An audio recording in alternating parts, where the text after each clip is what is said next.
speaking up and speaking out. We've all heard the phrase, you can't complain about it if you didn't vote.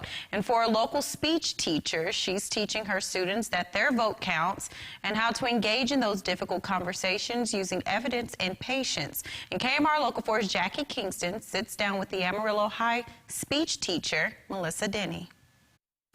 This week, we are celebrating 100 years of women getting the right to vote. Even with the passage of the 19th Amendment, women have been fighting well before and well after the 19th Amendment's approval. So this week, we're highlighting some of the amazing women leading our communities. Today, I'm joined by Melissa Denny, who's taught speech and debate since 1998. Since 2005, she's called Amarillo High School home. Melissa, thank you for being here today. Thank you for allowing me to come. Talk to me a little bit about suffrage and what that means to you in the context of your career as an educator. Absolutely.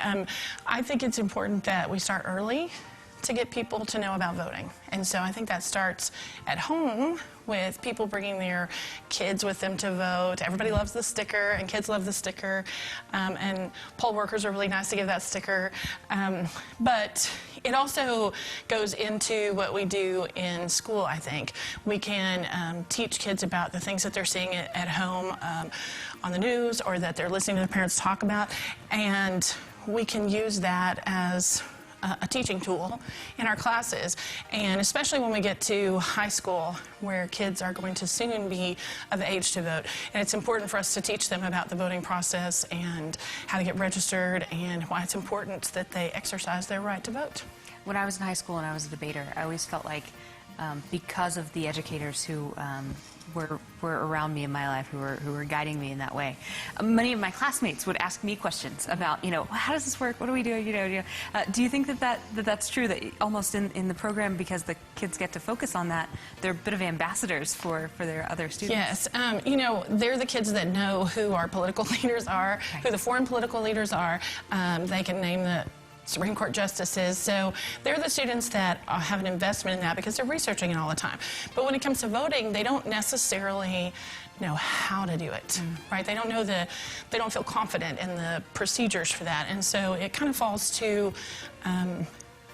teachers to talk about, here's what the process looks like, here's how you register to vote, here's how you find your polling location, here's how you know what's going to be on your ballot.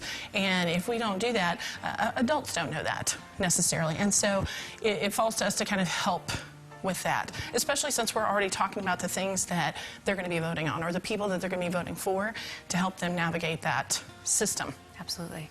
Do you find that it's especially important to educate those young women who are in your program, and in light of talking about suffrage, how important is it to inspire them to be active in the voting community?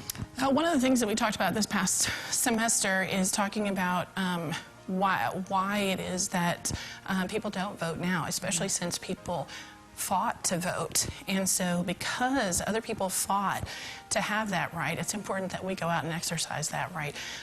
They did a lot more than just having to show up at a poll or read a paper about who to vote for. They literally had to beg and plead and protest and do that to get the right to vote. So we should honor that by going out and voting.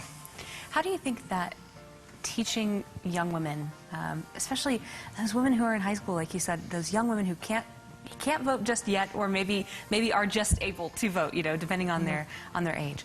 Why do you think it's important to educate them about where we have been as women and the 19th Amendment and suffrage specifically? I think when you have some history and you understand, you don't take it maybe as for granted. You also understand there's a value to it. Just like when you take your kids with you to vote, they start learning that there's value to it. They see their parents voting, or you talk about how many of the decisions that were made prior to women's rights to vote were made and they didn't have a say. And this is how you have a voice. This is how you have a voice not only in national elections, and sometimes people feel like they don't have, their voice isn't really heard. Right. In that sea of voters, theirs may not be heard, but this is where you can talk a lot about how you have impact locally. In your local elections, you get to have a voice in who runs your school board and who runs your city and who runs your county. As a woman educator, tell me about a time in your life where there has been an obstacle that you have had to overcome, that you've had to push through to maintain that seat at the table.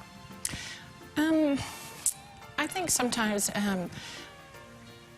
as educators, we typically aren't the people that you see in administration. Females aren't, and that just tends to be what happens. We stay in the classroom. And so sometimes I think it's hard for us to have our voice.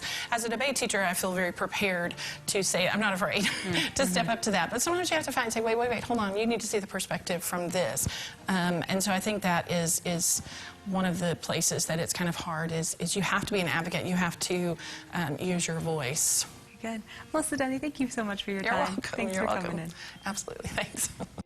Awesome. And Denny says for those who don't think their vote counts, it does, especially on the local level where we get to determine who leads our city, school board, county, and more. So she encourages kids and adults to research the candidates, the issues, and get out and vote. Jackie asked Melissa about the first time she voted, and we posted that web extra and Melissa's interview on our website, as well as all the other women's suffrage interviews we've done. Head on over to our website, myhighplains.com, to check it out, and we put them all under the community tab titled Women's History.